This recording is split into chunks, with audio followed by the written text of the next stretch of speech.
Okay. Thanks, Peter. That was, I found that really interesting, actually. I guess I sort of want to comment on two sort of general points that you make. And I guess to offer one answer, which is kind of a very bad answer. It's an explanation for the kind of the question that you opened your discussion with. So why is it? Why is it that there's all this interest in moral enhancement, there's interest in cognitive enhancement? These are good things, but they seem to be instrumental goods. They're not intrinsic goods. Whereas plausibly, happiness is either the intrinsic good or it's at least an intrinsic good. And I think the totally rubbish answer, the bad answer to this question, is in a way that it seems too easy. If you look at the psychology of happiness, that's pretty well understood. And ever since the experiments on rats that sort of identified, I suppose, the pleasure center, I guess we feel that we've had a pretty good understanding of how it is that you could give human beings, mammals, rats, whatever, lots and lots of pleasurable experiences. I mean, that part of the brain is not difficult to understand.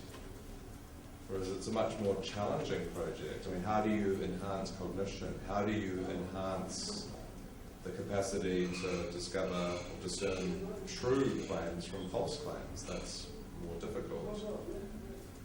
Now, I think this kind of like your responses to Kahneman point to one explanation for why that's a completely inadequate way.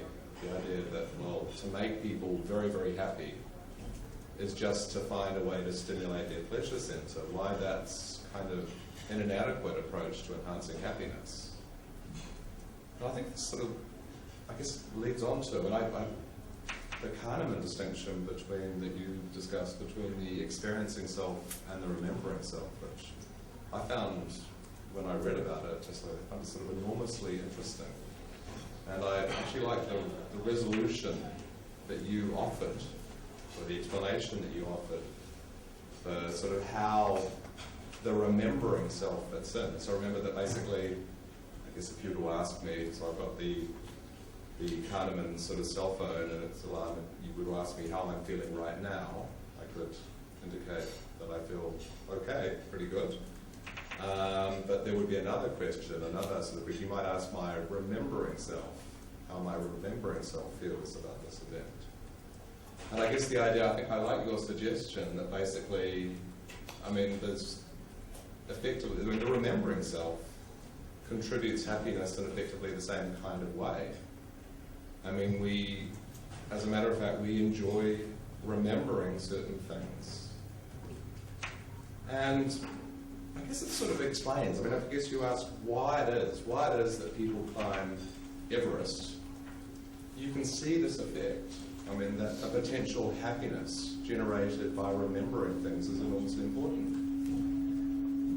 So, one of the things that if you read accounts of what it's like to climb Everest, the thing that most immediately strikes you is that it is a hideous, hideous experience from beginning to end. There is no part of climbing Everest that is ever any fun. Even getting to the top is unpleasant. By the time you've got to the top of Everest, you may have a vision of cracking open the bottle of champagne and, brunching on the top of the world and all of that. But basically, by the time you get to the top of Everest, you stand there, you lift your eye sacs aloft, you get photographed on the top of Everest, it's pretty cool, but you're effectively shunted off. And you're exhausted, and I mean, you're not thinking straight because there's so little oxygen up there, you're confused. I mean, you have someone effectively who just pushes you off the mountain. And the thing that you have to sort of remain aware of is that a lot of people die on the descent. I mean, you're not safe. It's unpleasant from beginning to end. So why would people do it? Well, they do it because of the enormous importance, the contribution to overall happiness of the remembering self. I mean, you climb Everest, you've got something that you can dine out on for the rest of your life. You know, if you're ever overlooked or ignored at a dinner party, you just shout, you know, did I ever tell you that I climbed Everest? And everyone shuts up. I mean, you know, it works. And I mean, I guess it's sort of, you know, you've got this experience to reflect on. It's a wonderful narrative. And you've also got the benefit of the distorting aspects of memory to make it even better than it was, which is kind of cool. So, I mean, I guess it's sort of, that seemed to me to be sort of an interesting sort of way to sort of think about, well, puzzle why it is that people would climb Everest. I mean, I guess they get a lot of pleasure. It's not a different kind of thing, it's just a lot of pleasure. You remember Everest till your dying day. And I suppose it's sort of, I thought about, there's a great story that, a terrible story,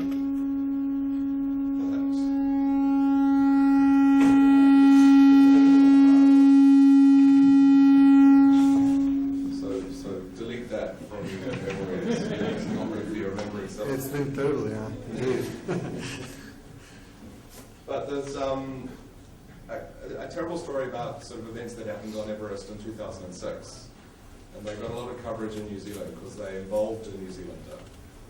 So there was the tragic event. David Sharp was an English climber who desperately wanted to climb Everest. And, okay, I feel like I'm going to read it now, but,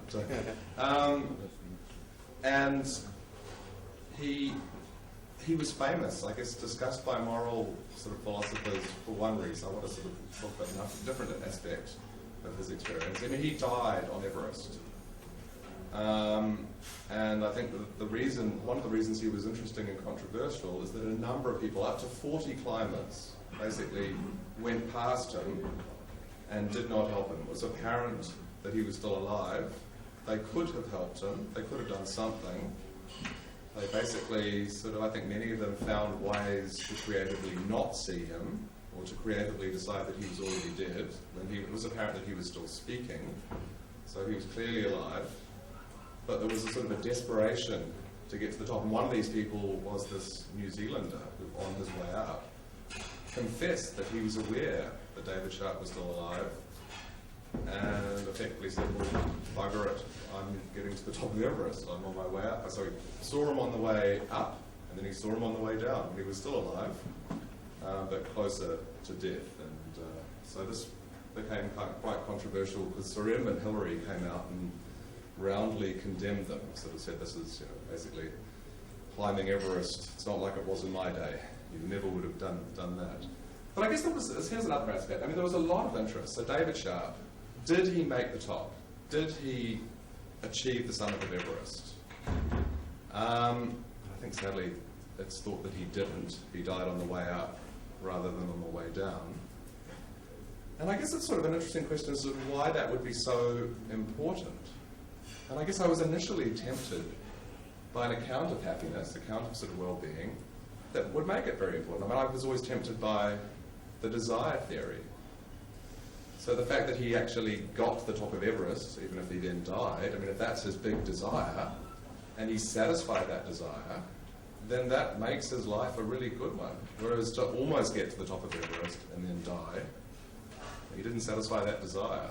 So according to the desire theory, it makes a huge difference. But I actually think, having read Peter's paper and sort of thought about the Kahneman distinction, I don't feel very happy about that response now. Because it seems to me, I don't know, the point of that desire matters for your remembering self. So why climb Everest? I mean, it's kind of like a hedonic investment. You make this, it's a hideous experience climbing Everest. You get to the top, and you know you can have all these pleasurable experiences just remembering climbing Everest. So David Sharp is a bit like someone who invested all of his retirement savings with Bernie Madoff. I mean, his investments did not come good. He did not get, regardless of whether he made the top or didn't, he did not get the benefit of those investments. He did not get to the enormous pleasure that he would have derived from remembering getting to the top of Everest, and distorting it in ways that it would have made it even better. He never reaped those benefits. And I guess one final point, it's sort of rare, just there, I'll sort of stop very soon, but this is good for my remembering self. So it's sort of rare for me to ever quote a historical figure. So I'm going to do it now. And I'm going to quote Sidgwick. And it seemed to me that the sort of, I guess I sort of see in Peter's comments and in Kahneman's work a kind of an answer to sort of an observation that Sidgwick made about happiness. And this is his fundamental paradox of hedonism. And I guess it's sort of something that we all know about happiness. Here's my quote. I promised you the quote. This is good for me, maybe not good for you. But the impulse toward pleasure, if too predominant, defeats its own aim. And it's something that we all know, that pleasure seekers are not necessarily the happiest people. Seeking pleasure is not a way to get lots of pleasure. And I guess when I think about it, I think that remembering self and the experiencing self, I mean, if you think of the enormous contribution that remembering self makes, it's easy to see why that paradox, why that is the case. I mean, it's easy to give yourself a pleasurable experience right now. I mean, everyone can just have a glass of Slivovitz right now, and you'd have a pleasurable experience. It's very easy to do that. But to give your remembering self, I mean, if you think that a very big contribution to your overall happiness is made by your remembering self, that's not a great narrative. That's not, I had a pleasurable experience. That's, as a story goes, I climbed Everest is better than I drank some Slivovitz. Although they're both pretty good. But, if you think, it seems to me that that's part of an explanation, is the huge contribution to our overall happiness of our remembering selves. So those of us who seek, we get pleasure, we get instants of pleasure pretty effectively, but we miss out on that massive yield of pleasure that we would get from the remembering selves, going back over it and saying, wow, that was pretty cool. So there you go. That's it.